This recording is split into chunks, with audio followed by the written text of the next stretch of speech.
أعمالنا من يهده الله فلا مضل له ومن يضلله فلا هادي له ونشهد أن لا إله إلا الله وحده لا شريك له ونشهد أن سيدنا ونبينا وشفيعنا وحبيبنا وسندنا ومولانا محمدا عبده ورسوله صلى الله تبارك وتعالى عليه وعلى آله وأصحابه وبارك وسلم تسليما كثيرا كثيرا أما بعد فأعوذ بالله من الشيطان الرجيم بسم الله الرحمن الرحيم إنما يخشى الله من عباده العلماء إن الله عزيز غفور إن الذين يتلون كتاب الله وأقاموا الصلاة وأنفقوا مما رزقناهم سرا وعلانية يرجون تجارة لن تبور ليوفيهم أجورهم ويزيدهم من فضله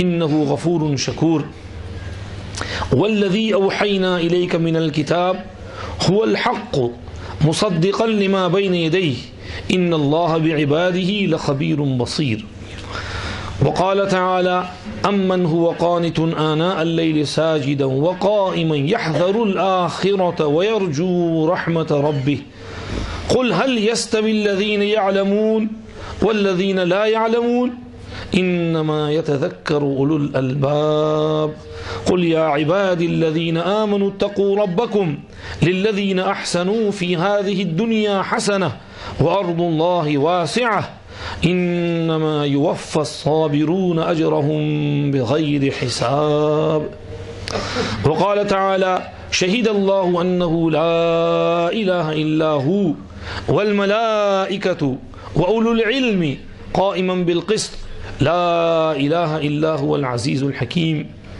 وقال تعالى وقال الذين أوتوا العلم ويلكم ثواب الله خير لمن آمن وعمل صالحا ولا يلقاها إلا الصابرون وقال تعالى وقال الذين أوتوا العلم والإيمان لقد لبثتم في كتاب الله إلى يوم البعث فهذا يوم البعث ولكنكم كنتم لا تعلمون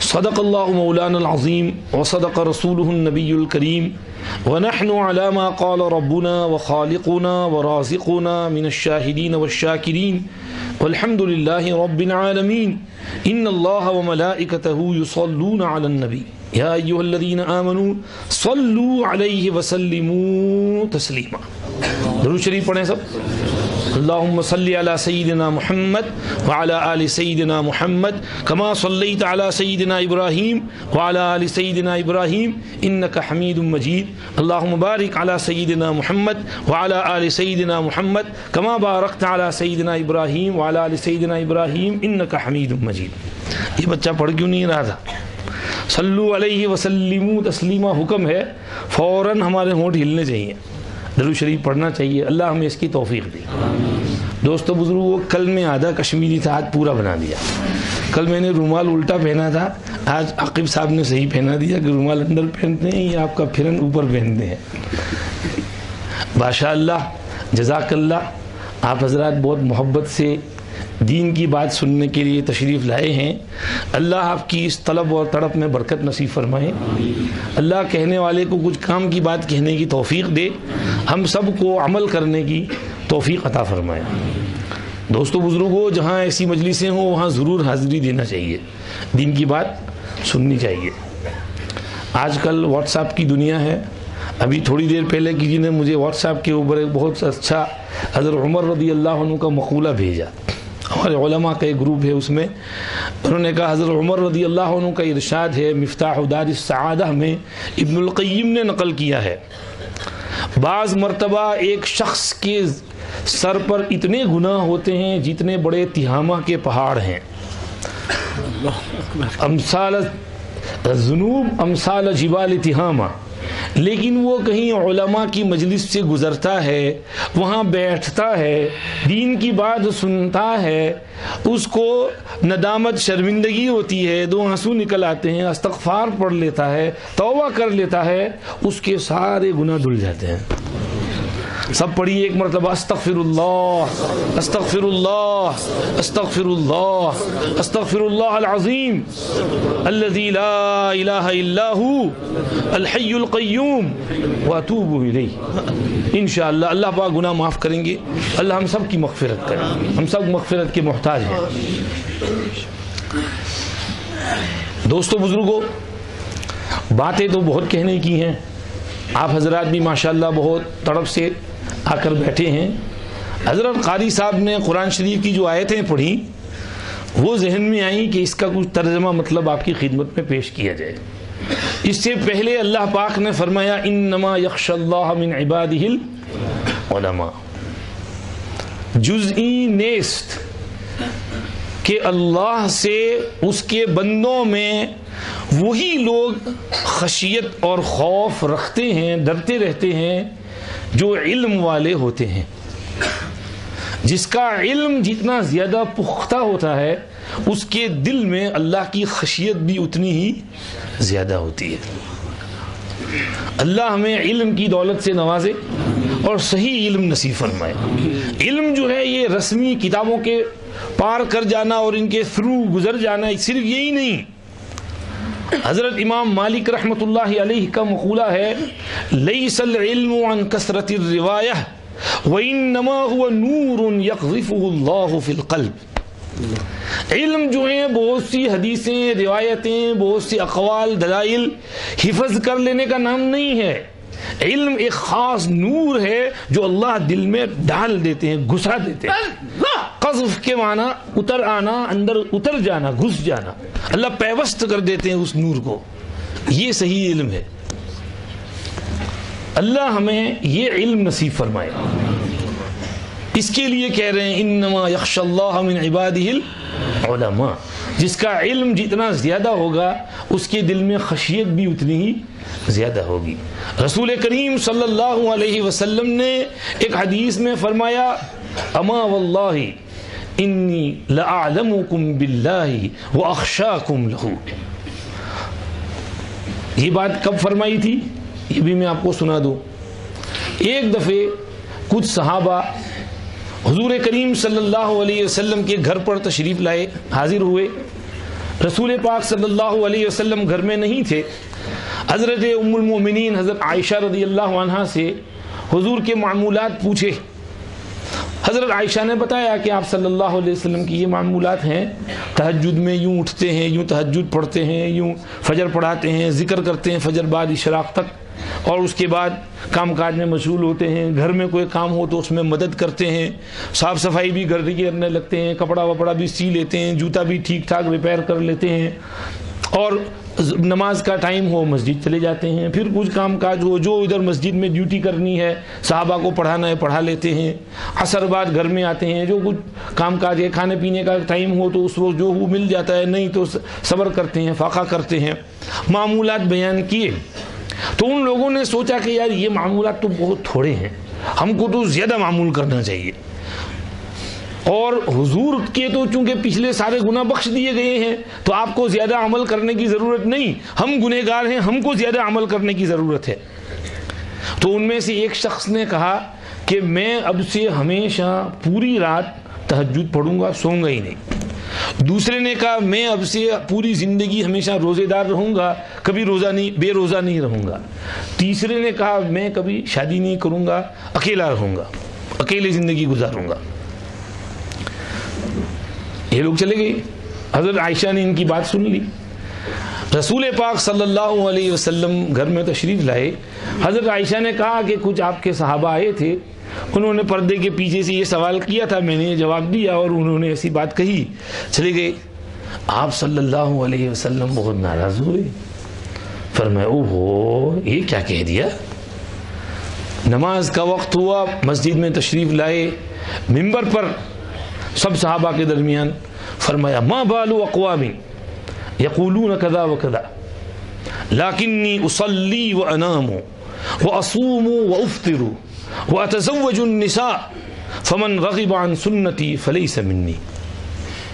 کیا بات ہے، کچھ لوگ ایسی باتیں کہتے ہیں، دیکھو میں اللہ کو سب سے زیادہ جانتا ہوں، اللہ سے سب سے زیادہ ڈرتا ہوں، لیکن پھر بھی میں نماز بھی پڑھتا ہوں، سوتا بھی ہوں، روزے بھی رکھتا ہوں، کھاتا بھی ہوں اور شادیاں بھی کرتا ہوں، جو میری سنت سے منہ موڑے وہ میرا نہیں ہے۔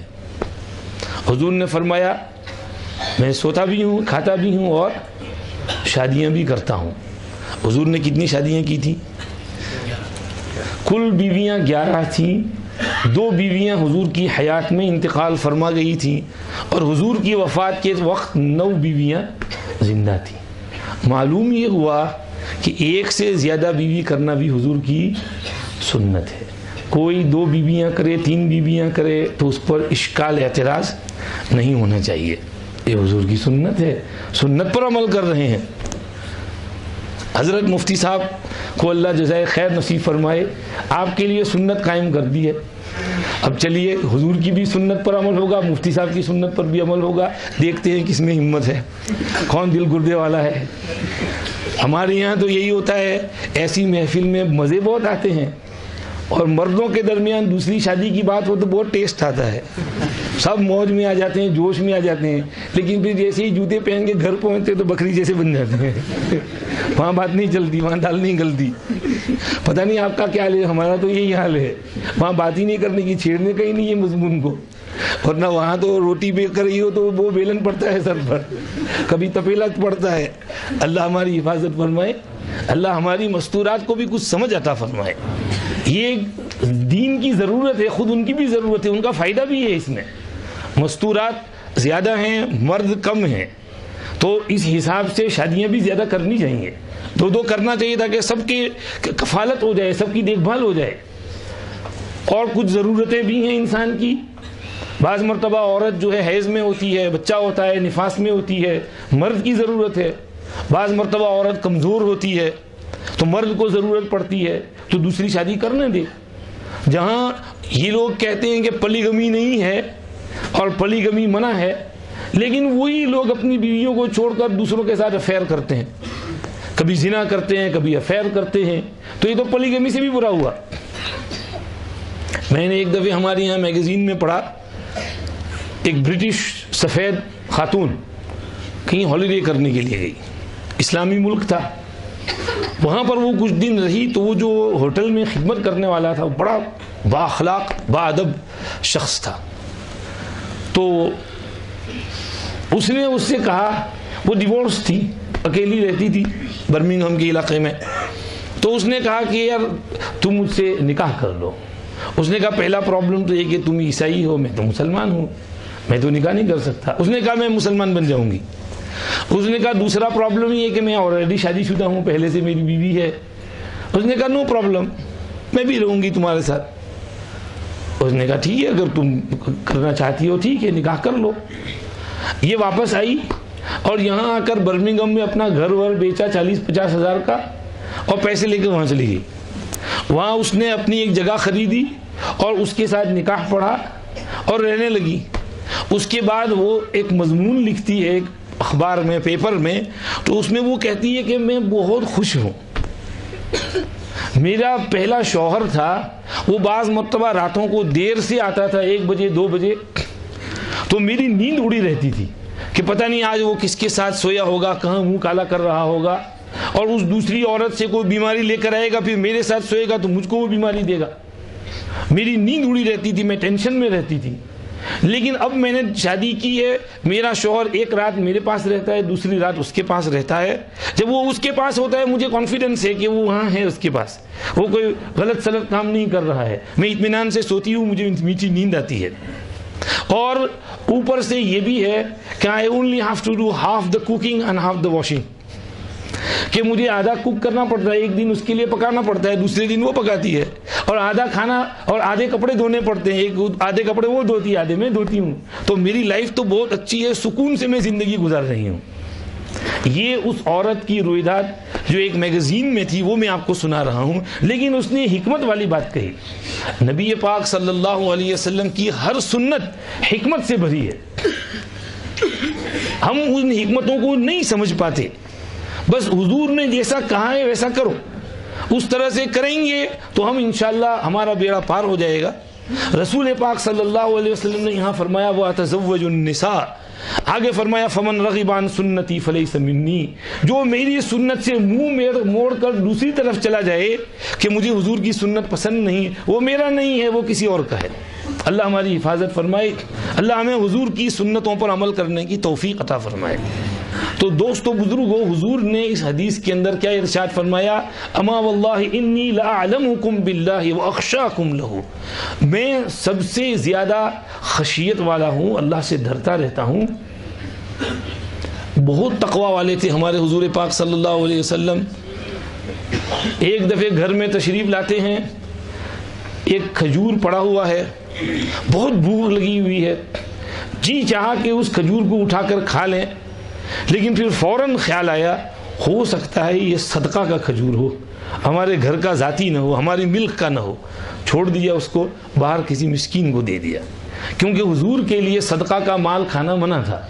تو حضور نے اتنا بھی پسند نہیں کیا کہ وہ جو اللہ نے جس چیز سے منع کیا ہے، حالانکہ وہ حضور کے گھر میں ہے، اور قوی احتمال یہ ہے کہ وہ حضور کا اپنا کھجور ہے، گھر کا کھجور ہے، کبھی کبھی صدقے کا مال آ جایا کرتا تھا، اس کو آپ تقسیم کر دیا کرتے تھے، ورنہ عموماً تو گھر میں اپنی چیز ہوتی ہے، لیکن پھر بھی صرف اس خیال کے آنے پر رسول پاک صلی اللہ علیہ وسلم نے وہ کسی مسکین کو دے دیا، خود نہیں کھایا۔ یہ کیا ہے؟ اللہ کا خوف اور خشیت، تقوی، اللہ کا دھیان کہ بھئی اللہ کا حکم نہیں ٹوٹنا چاہیے، اللہ نے مجھے منع کیا ہے کہ یہ چیز نہیں کھانی ہے، صدقے والا مال، میں نے اس کو نہیں کھانا ہے۔ آپ صلی اللہ علیہ وسلم کی پوری زندگی آپ دیکھ لو، اللہ کا خوف، اللہ کی خشیت ہر وقت آتی ہے۔ تہجد میں اٹھتے ہیں، لمبی تہجد پڑھتے ہیں، اور رونے کی چھاتی سے اس طرح آواز آتی ہے، پھٹ پھٹ پھٹ پھٹ، جیسے دیگ پک رہی ہو، اور پھٹ پھٹ پھٹ آواز آتی ہے۔ یہ خشیت کا نتیجہ ہے، اور حضور کی اس خوف و خشیت کا اظہار نماز میں، تلاوت کے اندر بھی ہوتا تھا۔ صحابہ کرام پر حال طاری ہوتا تھا، صحابہ چاہتے تھے حضور اور پڑھیں، لیکن آپ صلی اللہ علیہ وسلم مختصر قرات کر دیا کرتے تھے۔ صحابہ کہتے بھی حضور اور پڑھیے، ذرا لمبی قرات کیجیے، ہمیں آپ کی قرات بڑی اچھی لگتی ہے۔ حضور نے فرمایا نہیں، فرض نماز میں تخفیف ہونی چاہیے، بوڑھوں کا خیال ہونا چاہیے، کوئی کمزور ہے، کوئی بوڑھا ہے، کوئی بیمار ہے، کوئی ضرورت مند ہے، کسی کو جلدی واپس جانا ہے، لوٹنا ہے مسجد سے، ان سب کا خیال کرنا چاہیے، نماز مختصر پڑھانی چاہیے۔ تو حضور پاک صلی اللہ علیہ وسلم کی خوف و خشیت کا حال، صحابہ کا حال دیکھو، یہی چیز ٹرانسفر ہوئی صحابہ میں بھی عجیب اللہ کا خوف، عجیب اللہ کی خشیت، ڈرتے رہتے ہیں، کوئی بات زبان سے غلط صورت نکل جائے فوراً کان پکڑتے ہیں، توبہ کرتے ہیں، اللہ کے حضور میں روتے ہیں، دھوتے ہیں۔ حضرت ابو بکر صدیق رضی اللہ عنہ ایک دفعہ اپنی زبان کو پکڑ کر کے یوں کھینچ رہے ہیں، حضرت عمر نے دیکھ لیا، صدیق یہ کیا کر رہے ہو؟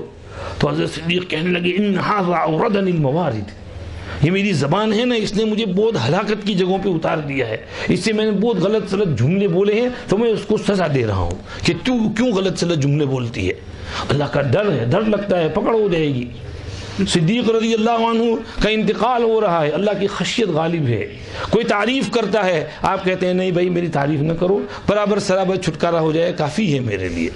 حضرت عمر فاروق رضی اللہ عنہ کا انتقال ہو رہا ہے، کوئی تعریف کرتا ہے، فرماتے ہیں یا ابن اخی وددت ان ذلک کفافا لا علی ولا لیا، پیارے بھتیجے میرا تو جی چاہتا ہے کہ برابر سرابر چھٹکارا ہو جائے، نہ میرے لیے کوئی ثواب ہو نہ میرے ذمے کوئی گناہ ہو، اللہ چھٹی کر دیں یہی میرے لیے کافی ہے۔ یہ ان حضرات کی خشیت ہے، اللہ کا دھیان ہے۔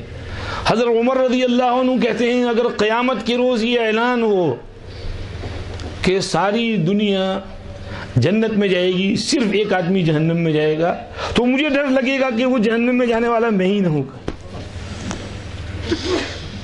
یہ خشیت ہے، اپنے آپ کو کتنا گنہگار سمجھتے ہیں کہ میں تو بہت نالائق ہوں، میں نے کچھ بھی نہیں کیا ہے۔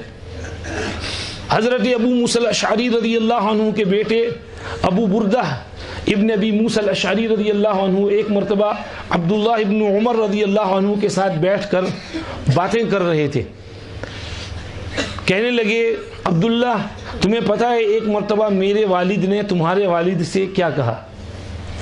معلوم نہیں۔ انہوں نے کہا میرے والد نے تمہارے والد سے یہ کہا کیا تمہیں یہ اچھا لگتا ہے؟ شاید اس کا الٹا ہے، حضرت عبداللہ نے حضرت ابو بردہ سے کہا کہ حضرت عمر نے ابو بردہ سے کہا کیا تمہیں یہ اچھا لگتا ہے کہ بھئی قیامت کے دن اللہ کے یہاں جب حساب کتاب ہو تو ہم نے حضور پاک صلی اللہ علیہ وسلم کی زندگی میں جو اعمال کیے تھے اس کا ثواب تو ہمارے لیے محفوظ ہو اور اجر ملے، لیکن حضور کے انتقال کے بعد ہم نے جو کچھ کیا ہے، ہم سے کوئی بھول چوک بھی ہوئی ہے، کچھ نیکیاں بھی ہوئی ہیں، تو اس میں اللہ پاک برابر سرابر چھٹی کر دیں، ہماری پوچھ پرچھ نہ ہو، پکڑ نہ ہو۔ تو ابو موسیٰ الاشعری نے جواب دیا کہ نہیں، حضور کے انتقال کے بعد تو ہم نے بہت اعمال کیے، بہت لوگ ہمارے ہاتھ پر مسلمان ہوئے، اسلام کی خدمت کی، اسلام پھیلا، چپے چپے میں پھیل گیا اسلام، اور ہم نے بہت دین کے لیے قربانیاں دی، بھاگ دوڑ کی، تو اس سب کا ثواب ہم کو ملے گا انشاءاللہ۔ تو حضرت عمر کہنے لگے ہاں لیکن میرا تو بس یہ جی چاہتا ہے کہ حضور کی زندگی میں ہم نے حضور کی صحبت میں رہ کر کے جو اعمال کیے تھے اس کا ثواب تو ہم کو مل جائے، اور بعد میں ہم نے جو کچھ کیا ہے اللہ برابر سرابر ہماری چھٹی کر دے، پکڑ نہ کریں۔ یہ کس کا نتیجہ ہے؟ وہ دل میں خشیت کا نتیجہ ہے، خوف الہی، خشیت الہیہ، دھیان، استحضار، اللہ کے سامنے قیامت کے دن کھڑے ہونے کا فکر۔ اللہ فرماتے ہیں یہ صفت کن لوگوں میں آئے گی؟ ان لوگوں میں جو اللہ کو سب سے زیادہ جاننے والے ہوں، اللہ کا علم حاصل کرتے ہوں، اور علم حاصل کر کے پھر اس علم کے تقاضے پر عمل بھی کرتے ہوں۔ اللہ پاک ہمیں عالم باعمل بنائے، علم کے ساتھ ساتھ جو اس کے تقاضے ہیں ان پر بھی عمل کرنے کی توفیق عطا فرمائے۔ یہ دل کی کیفیت اور حالت اور یہ خشیت یہ کیسے پیدا ہوگی؟ اس کے لیے محنت کرنی پڑے گی، کچھ پاپڑ بیلنے پڑیں گے، بھاگ دوڑ کرنی پڑے گی، کوشش کرنی پڑے گی۔ کوئی آدمی یہ کہے کہ میں خود حاصل کر لیتا ہوں اس کو، ٹھیک ہے کیجئے محنت، لیکن اپنی محنت سے آدمی دوڑے گا، وہاں تک دوڑے گا جب تھک جائے گا بیٹھ جائے گا۔ دوسری صورت یہ ہے کہ اپنے نفس کی اصلاح کے لیے جو آدمی اس راستے سے گزرا ہے اور وہاں پہنچا ہے اس کے ہاتھ میں ہاتھ دے دے، اس کی صحبت میں رہے، اس سے مل جل کر اس کے قریب رہ کر یہ دل کی دولت حاصل کرے۔ یہ طریقہ صحیح طریقہ۔ صحابہ کو یہ جو نعمت ملی تھی وہ کس سے ملی تھی؟ وہ صحابی بنے ہیں، کیا کس سے؟ صحابی کا لفظ کس سے نکلا ہے؟ صحبت، صحابیت۔ وہ حضور کی صحبت میں رہے، مصاحبت، حضور کے ساتھ ساتھ رہے، سفر میں، حضر میں، ہر وقت حضور کے پیچھے نمازیں پڑھتے رہے، صحبت میں بیٹھتے رہے، مجلس میں رہے، استفادہ کرتے رہے، حضور جو کچھ ذکر فکر دیتے اس پر ذکر کرتے رہے، ان کے اوراد ہوتے تھے، وظائف ہوتے تھے، قرآن شریف روزانہ پڑھتے تھے۔ صحابہ عموماً روزانہ ایک منزل قرآن شریف پڑھتے تھے۔ کتنی؟ ایک منزل۔ قرآن شریف کی 7 منزلیں بنائی ہیں، روزانہ کی ایک منزل قرآن پڑھتے تھے، 7 دن میں، ایک ہفتے میں ختم ہوا کرتا تھا ان کا۔ تو یہ 7 منزلیں آپ دیکھ لیجئے، قرآن شریف میں لکھا ہوگا نیچے، منزل نمبر 1، منزل نمبر 2، منزل 3، منزل 4، منزل 5، منزل 6، منزل 7۔ فمی بشوقن میں یہ منزلیں ہیں، سورہ فاتحہ سے لے کر سورہ مائدہ تک، مائدہ سے لے کر یونس تک، سورہ یونس سے لے کر سورہ بنی اسرائیل تک، اور بنی اسرائیل سے لے کر شعراء تک، شعراء سے لے کر والصافات تک، والصافات سے لے کر قاف تک، اور قاف سے لے کر اخیر قرآن تک۔ یہ 7 منزلیں بنتی ہیں جو فمی بشوقین کے اندر یاد کرنے کے لیے آسان کر دی گئی ہیں۔ فا سے فاتحہ، میم سے مائدہ، یا سے یونس، اور با سے بنی اسرائیل، شین سے شعراء، واو سے والصافات، اور قاف سے قاف۔ تو یہ 7 منزلیں صحابہ قرآن شریف کو یوں پڑھتے تھے۔ آج ہمارا حال کیا ہو گیا ہے؟ قرآن شریف پڑھنا تو دور کنار، پکڑنا بھی ہم کو کچھ عجیب سا لگتا ہے۔ عام مسلمان تو عام حافظ اور عالم بھی قرآن نہیں پڑھتے، سمجھتے ہیں ہم نے مدرسے میں حفظ کرتے وقت جو قرآن پڑھ لیا وہ کافی ہے، اب رمضان آئے گا تب دیکھی جائے گی۔ ایسے لوگ رمضانی حافظ کہلاتے ہیں۔ بھائی رمضانی حافظ نہیں بننا چاہیے، روزانہ قرآن پڑھنا چاہیے۔ اللہ ہمیں اس کی توفیق عطا فرمائے۔ صحابہ کرام قرآن شریف بہت پڑھتے تھے، اللہ کا ذکر بہت کرتے تھے۔ خود حضور پاک صلی اللہ علیہ وسلم کو دیکھیے، آپ کا دن کیسے شروع ہوتا تھا۔ رات کو لمبی تہجد پڑھی ہے، کئی سپارے تلاوت کیے ہیں۔ صبح کو صبح صادق کے وقت تھوڑا سا ریلیکس ہو گئے، آرام کر لیا ذرا سا، اس کے بعد بلال رضی اللہ عنہ نماز کے لیے بلانے آئے، اٹھ کھڑے ہوئے، نماز کے لیے چل دیے، فجر پڑھا دی، فجر پڑھا کر کے واپس سیدھے گھر نہیں آ جاتے۔ ہم لوگ تو آج ایسے ہیں کہ last one in first one out, اخیر میں آئیں گے، سب سے پہلے بھاگیں گے۔ بعض لوگ کا تو عجیب حال ہوتا ہے۔ میں کینیڈا جایا کرتا ہوں، وہاں برمپٹن مسجد میں ہمارے ایک دوست ہیں یوسف بھائی، وہ مسجد کے ذرا ذمہ دار ہیں، تو وہ جمعہ کے روز بھی اور ویسے بھی نگرانی کرتے رہتے ہیں۔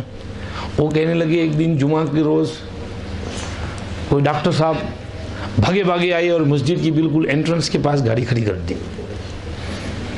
نماز کا ٹائم بالکل قریب تھا۔ میں نے کہا کہ آپ کیا کر رہے ہیں، یہاں پر گاڑی کھڑی کر رہے ہیں، ذرا ہٹ کر کھڑی کیجیے، لوگوں کے آنے جانے کا راستہ ہے۔ تو وہ کہنے لگے نہیں صاحب، مجھ کو بہت جلدی ہے، مجھے نماز پڑھ کر فوراً بھاگنا ہے، جاب پہ ڈیوٹی پہ جانا ہے، یہ کام ہے وہ کام ہے۔ یوسف بھائی نے کہا بھائی جو بھی کام ہو لیکن آپ تھوڑا ہٹ کر گاڑی کھڑی کیجیے، یہ سب کا راستہ بلاک مت کیجیے۔ نہیں پلیز مجھے یہاں گاڑی کھڑی کرنے دیجیے۔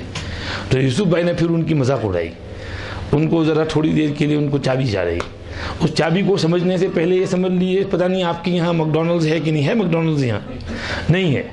وہاں ہمارے یہاں میکڈونلڈز ہوتا ہے، اس میں کھانا پینا خریدنے کے دو طریقے ہوتے ہیں۔ ایک تو یہ کہ آپ گاڑی پارک کیجئے، اندر جائیے، پیسے دیجئے، کھانا لے کر ٹیبل پہ بیٹھ کے ہوٹل کی طرح کھائیے، پھر چلے آئیے۔ اور دوسرا طریقہ ہے، اس کو کہتے ہیں ڈرائیو تھرو۔ اس میں یہ ہوتا ہے کہ گاڑی میں ہی بیٹھے رہنے کا، ایک وہاں مائکرو فون ہوتا ہے، اس میں آرڈر کرنے کا، بھائی مجھے جو ہے فلاں کافی چاہیے، ٹی چاہیے، سینڈوچ چاہیے، پھر گاڑی آگے لے کر جانے کا۔ تو وہاں وہ کھڑکی ہوگی، اس میں وہ کھڑا ہوگا کام والا، اس کو پیسے دینے کے، اور پھر آگے تیسری کھڑکی پر وہ آپ کا سامان موجود ہوگا، اس کو لے کر چل دینے کا۔ تو آپ کو گاڑی میں سے نکلنے کی ضرورت نہیں پڑتی ہے، اس کو کہتے ہیں ڈرائیو تھرو۔ تو یوسف بھائی نے اس کو کہا بھائی آپ کو اتنی جلدی ہے نا، تو وہاں ایک مسجد ہے، وہاں ڈرائیو تھرو میں نماز ہوتی ہے، وہاں گاڑی میں سے نکلنا بھی نہیں پڑتا ہے، آپ گاڑی میں بیٹھے بیٹھے جمعہ پڑھ لیجیے، آپ گاڑی میں سے بھی کیوں نکل رہے ہیں۔ اب جو ہے جب اس نے پہلے تو اس نے کہا کہ اچھا باقی ایسی مسجد ہے، پھر اس کو ہوش آئے گی یوسف بھائی مجھے میرے ساتھ کھیل رہے، انہوں نے کہا سوری معاف کرنا، میں گاڑی ہٹاتا ہوں، پھر جا کر گاڑی ہٹائی۔ تو ہم لوگوں کا تو حال آج جلد بازی کی وجہ سے ایسا ہو رہا ہے کہ ڈرائیو تھرو میں نماز پڑھنے کی کوشش کرتے ہیں، بھاگے بھاگے جلدی گاڑی میں آئے اور بھاگے۔ صحابہ کا ایسا حال نہیں تھا، حضور کا ہی حال نہیں تھا۔ حضور پاک صلی اللہ علیہ وسلم فجر پڑھ کر اپنی جگہ بیٹھے رہتے تھے حتی تطلع الشمس حسنا۔ ابو داؤد شریف کی روایت ہے 4 زانوں بیٹھ جاتے تھے، یہاں تک کہ سورج اچھی طرح نکل آتا تھا، خوب اچھی طرح چمک کر روشن ہو جاتا، پھر حضور اپنی جگہ سے اٹھتے تھے۔ کیا کرتے تھے حضور وہاں بیٹھے بیٹھے؟ ذکر اذکار میں بزی رہتے تھے، مشغول رہتے تھے، صحابہ کو سکھاتے تھے، تیسرا کلمہ، چوتھا کلمہ، استغفار پڑھا کرو کثرت سے۔ کبھی فرماتے سبحان اللہ و بحمدہ سبحان اللہ العظیم، یہ کثرت سے پڑھو، یہ جملہ اللہ کو بہت محبوب ہے، زبان پر ہلکا ہے، ترازو میں بہت بھاری ہے۔ کبھی فرماتے سبحان اللہ العظیم و بحمدہ 100 مرتبہ جو پڑھ لے اس کے گناہ معاف ہو جائیں گے اگرچہ سمندر کی جھاگ کے برابر ہوں۔ کبھی کہتے احب الکلام الی اللہ 4 لا یضرک بایہن بدأت سبحان اللہ والحمد للہ ولا الہ الا اللہ واللہ اکبر۔ کبھی فرماتے لا الہ الا اللہ کثرت سے پڑھو، اس سے پہلے کہ ایک بیریئر اور دیوار بیچ میں آ جائے۔ صحابہ نے پوچھا وہ دیوار کیا ہے؟ فرمایا موت، مرنے کے بعد لا الہ الا اللہ نہیں پڑھ سکتے، تو اس سے پہلے کثرت سے پڑھو۔ کبھی فرماتے جددوا ایمانکم، اپنا ایمان ریوائیو کرو، تجدید کرو، ریفریش کرو۔ کمپیوٹر پر بیٹھتے ہیں، میں نے سنا کشمیر والے انٹرنیٹ پر بہت بیٹھتے ہیں، اتنا زیادہ نہیں بیٹھنا چاہیے۔ کمپیوٹر انٹرنیٹ کا استعمال لمیٹڈ کرنا چاہیے، ٹائم کی پابندی کرنی چاہیے، ٹائم کا لحاظ کرنا چاہیے۔ بعض مرتبہ کمپیوٹر سست پڑ جاتا ہے، ڈھیلا ہو جاتا ہے، تو وہ ایک گول گول راؤنڈ کرسر ہوتا ہے، وہ چوہے سے اس کو دباتے ہیں تو وہ ریفریش ہو جاتا ہے، پھر سے تیزی سے چلنا شروع کر دیتا ہے، وہاں لکھا ہوتا ہے ریفریش۔ آپ کوئی چیز یوٹیوب پر ڈاؤن لوڈ کر رہے ہو اور وہ سست ہو رہی ہو تو ریفریش کا بٹن دبائیں گے تو جلدی جلدی ڈاؤن لوڈ ہو جائے گی۔ اس کو کہتے ہیں تجدید، ریفریشنگ۔ حضور نے فرمایا اپنے ایمان کو بھی ریفریش کیا کرو، ریوائیو کیا کرو، تازہ کیا کرو۔ صحابہ نے پوچھا کیف نجدد ایماننا، کیسے اس کو ریفریش اور تازہ کریں؟ فرمایا اکثروا من قول لا الہ الا اللہ، کثرت سے پڑھا کرو۔ ایک حدیث میں ارشاد فرمایا ما من عبد یقول لا الہ الا اللہ فی اليوم واللیلة اکثر من 100 مرة الا بعثه الله يوم القيامة ووجهه كالقمر ليلة البدر ولم يرفع لأحد يومئذ عمل مثل عمله الا من قال مثل قوله او زاد۔ جو بندہ، طبرانی کی روایت ہے، جو بندہ روزانہ 100 مرتبہ لا الہ الا اللہ کہہ لیا کرے، 100 مرتبہ لا الہ الا اللہ، لا الہ الا اللہ، لا الہ الا اللہ کلمہ طیبہ پڑھ لیا کرے،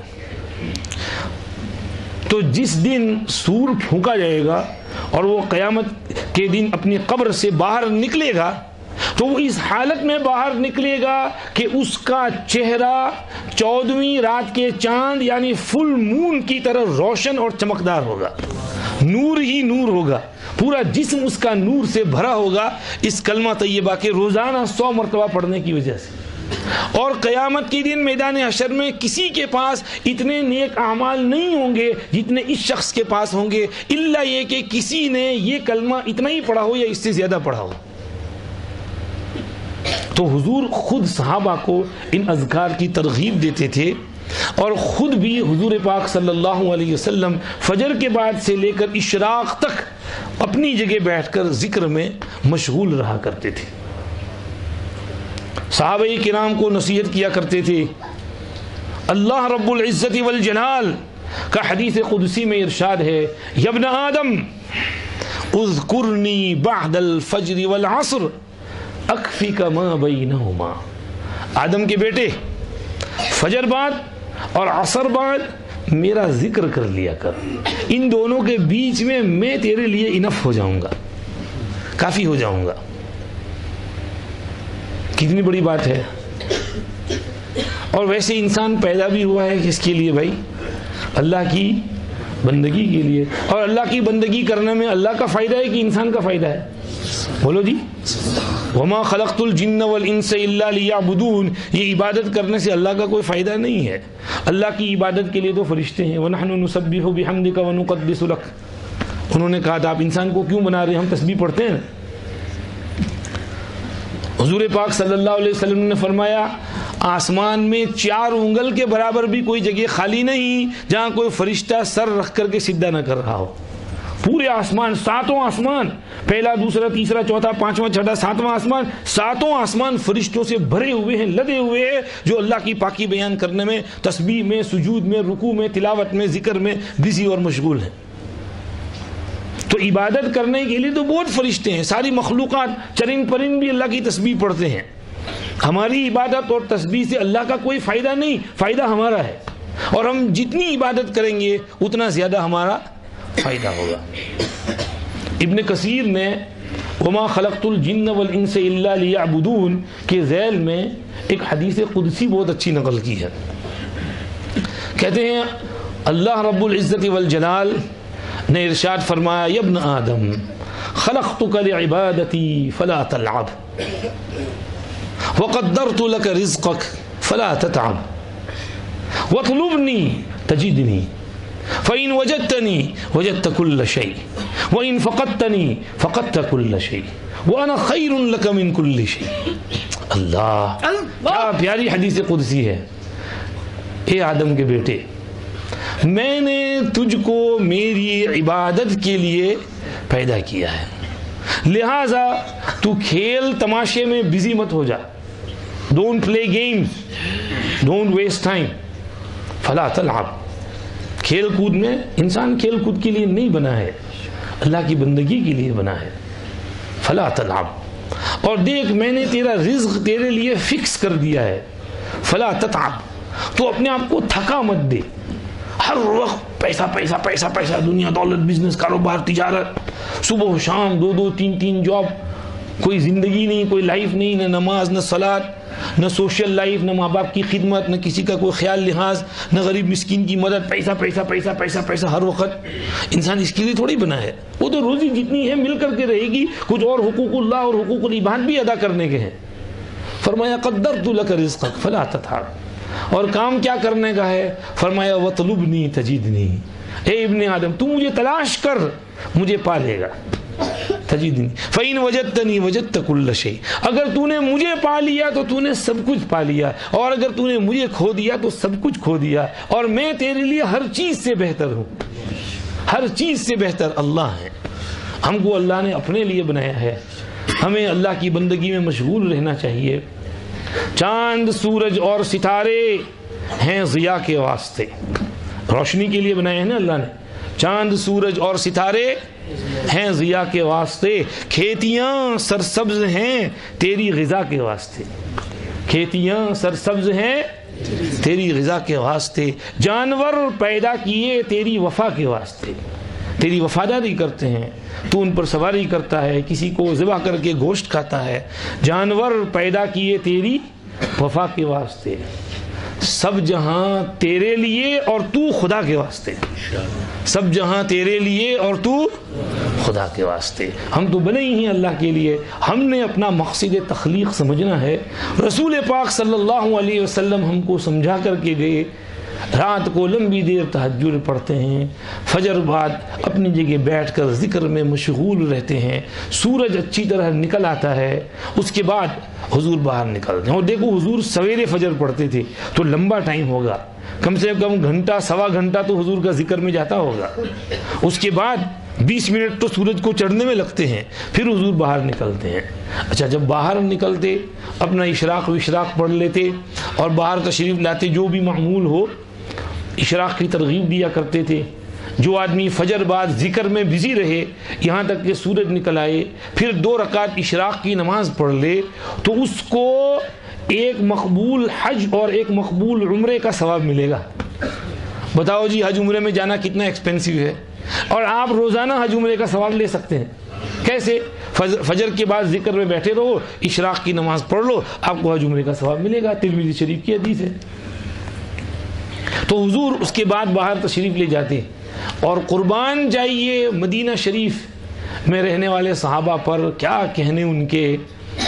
صحابہ کو حضور سے اس درجے کا عشق تھا، ایسی محبت تھی، ایسے والہانہ عقیدت محبت تھی جس کا کوئی جواب نہیں ہے۔ دنیا میں کسی نے کسی سے ایسی محبت کی نہیں کہ جیسی صحابہ نے حضور سے کی، ایک ایک چیز پر فدا ہو جاتے تھے۔ حضور وضو کرتے تو وضو کا پانی نیچے نہ گرتا، اپنے ہاتھ میں لے کر کے منہ پر مل لیتے۔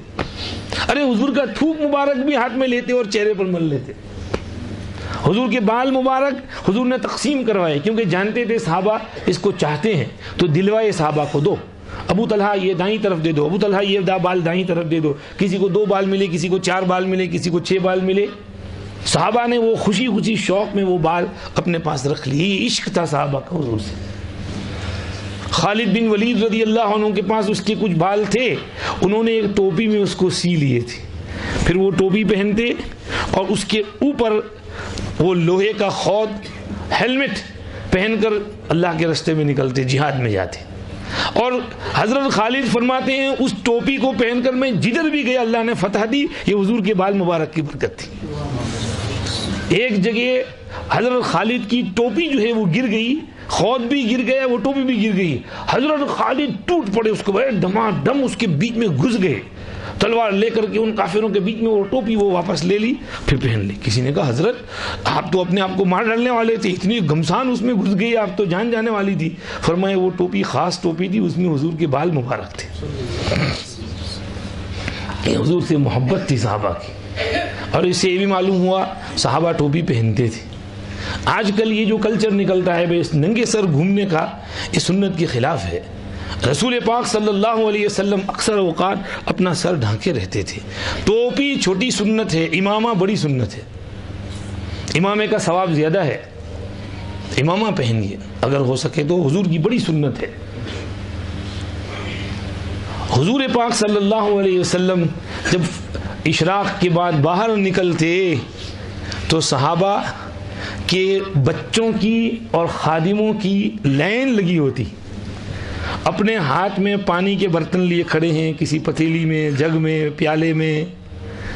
حضور پاک صلی اللہ علیہ وسلم اس پانی میں اپنا ہاتھ مبارک ڈپ کر دیتے ہیں، ڈال دیتے ہیں. صحابہ اس پانی کو گھر لے جاتے ہیں، دن بھر وہ پانی پیتے ہیں، اس سے اپنا کھانا پکاتے ہیں. سبحان اللہ، کیا کہنے صحابہ کی شان کے کہ ان کو حضور کے برکتی ہاتھ والا پانی پینے کے لیے ملتا تھا. حضرت انس رضی اللہ عنہ مسلم شریف کی حدیث میں کہتے ہیں کہ قربان جائیے حضور کی رحمت للعالمین پر، مدینہ شریف کی کڑکڑتی سردی ہوتی تھی، بعض مرتبہ ونٹر میں فریزنگ مارننگ ہوتی تھی، اور مدینہ کی سردی بہت معروف ہے، مگر وہ لوگ پانی لے کر آ کر کھڑے ہوتے، حضور کسی کو منع نہ کرتے. بھئی ٹھنڈی میں بھی آپ پانی لے کر آ گئے نا، حضور پھر بھی اس ٹھنڈے ٹھنڈے پانی میں بھی اپنا ہاتھ مبارک ڈال دیتے. کسی کو منع نہ کرتے، ڈانٹتے نہیں، ریفیوز نہ کرتے، بھگا نہ دیتے، بلکہ اپنے آپ تکلیف برداشت کر لیتے، لیکن اس کا دل نہ دکھاتے. یہ حضور کا معمول شریف ہے. ذکر میں بزی رہتے ہیں. اللہ ہمیں بھی ان معمولات کی توفیق عطا فرمائے. اگر دل کی یہ دولت حاصل کرنی ہے تو مشائخ کی صحبت میں رہ کر، علماء کے قریب رہ کر، ان سے استفادہ کر کے یہ دل کی دولت حاصل ہوگی. تمنا درد دل کی ہے تو کر خدمت فقیروں کی. درد دل چاہیے نا بھائی، درد دل چاہیے کہ نہیں چاہیے؟ سینے میں دل آگاہ جو ہو، کچھ غم نہ کرو، ناشاد سہی. ارے بیدار تو ہے، مشغول تو ہے، نغمہ نہ سہی، فریاد سہی. ہر چند بگولا مضطر ہے، ایک جوش تو اس کے اندر ہے، ایک وجد تو ہے، ایک رقص تو ہے. ارے بیدار سہی، برباد سہی. دل مشغول ہونا چاہیے. اللہ ہمارے دل کو مشغول کر دے، ہمارے دل کو بزی کر دے. سینے میں یہ اس میں کیا کہتے ہیں، الفت میں برابر ہے وفا ہو کہ جفا ہو. الفت میں برابر ہے وفا ہو کہ جفا ہو. ہر چیز میں لذت ہے اگر دل میں مزہ ہو. ہر چیز میں لذت ہے اگر دل میں مزہ ہو. اللہ کرے ہماری عبادتوں میں مزہ آ جائے، لذت پیدا ہو جائے. ہم سجدے میں جب سر رکھیں تو ہم کو اس سجدے میں مزہ آئے، ایسا مزہ آئے کہ سر اٹھانے کو جی نہ چاہے. حضرت مولانا فضل الرحمان گنج مراد آبادی رحمۃ اللہ علیہ کے ایک ملفوظ میں فرماتے ہیں کہ جب سجدے میں سر رکھتا ہوں تو سر اٹھانے کو جی نہیں چاہتا، ایسا محسوس ہوتا ہے جیسے اللہ نے مجھ سے پیار کیا ہو. اللہ، یہ کیفیت کب محسوس ہوگی؟ جب دل آباد ہوگا، آگاہ ہوگا. آج کل ہماری عبادتوں میں یہ لذت ختم ہو گئی ہے. ہم کو کھانے پینے کی لذت تو ملتی ہے، عبادت کی لذت نہیں ملتی. ہماری عبادت میں لذت نہیں ہے. اس کی ایک بڑی وجہ بتاؤں؟ عبادت میں لذت نہ ہونے کی بڑی وجہ بتاؤں؟ یہ آنکھ. ہماری آنکھ صحیح نہیں چلتی، ہماری آنکھیں آؤٹ آف کنٹرول ہیں. جب آنکھ آؤٹ آف کنٹرول ہو جائے تو یہ دل کے احساسات اور جذبات کو ختم کر دیتی ہے. ہم نیوڈیٹی کو دیکھتے ہیں، ننگے مووی، ننگے فلم، پورنوگرافی، ننگی تصویریں، ننگی چیزیں یوٹیوب پر، موبائل پر، انٹرنیٹ پر. یہ سم قاتل ہے. حضور نے فرمایا النظر سہم مسموم من سہام ابلیس. نظر ابلیس کا پوائزنس ایرو ہے، زہریلا تیر ہے. وہ زہر پھونک دیتا ہے انسان کی روح میں، اس کے قلب کو مار دیتا ہے، ختم کر دیتا ہے. آدمی زہر کھائے تو مر جاتا ہے، تو دل میں زہر پڑ جاتا ہے نظر کی وجہ سے. نظر کی حفاظت کیجیے.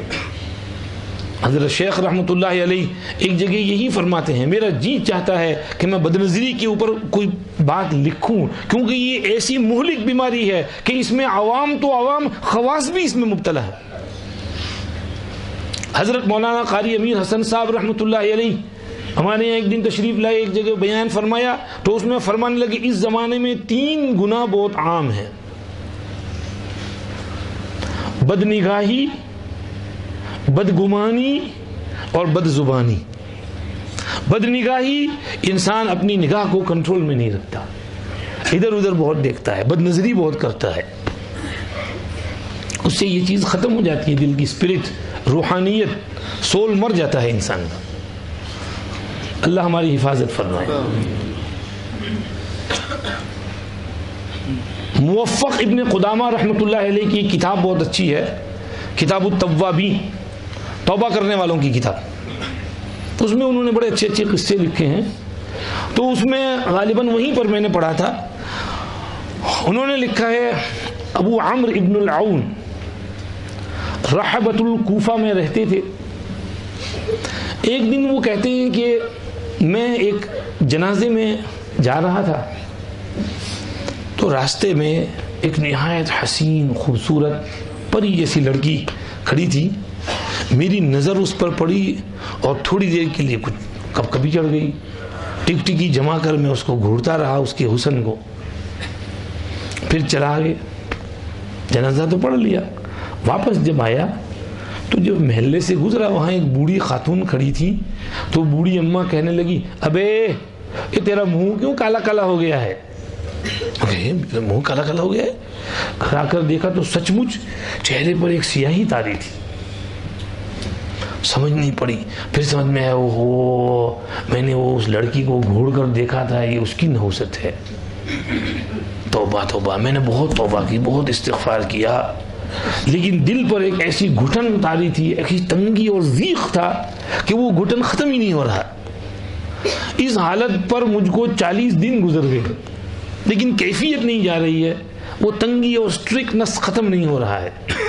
تو میرے ایک دوست نے کہا کہ بھئی تو اتنا پریشان کیوں ہے، تیرے شیخ جنید بغدادی کے پاس کیوں نہیں جاتا؟ انہوں نے کہا یار یہ بات تو صحیح ہے، وہ بغداد میں رہتے تھے، لمبا سفر تھا. اس نے کہا چلو یہی کام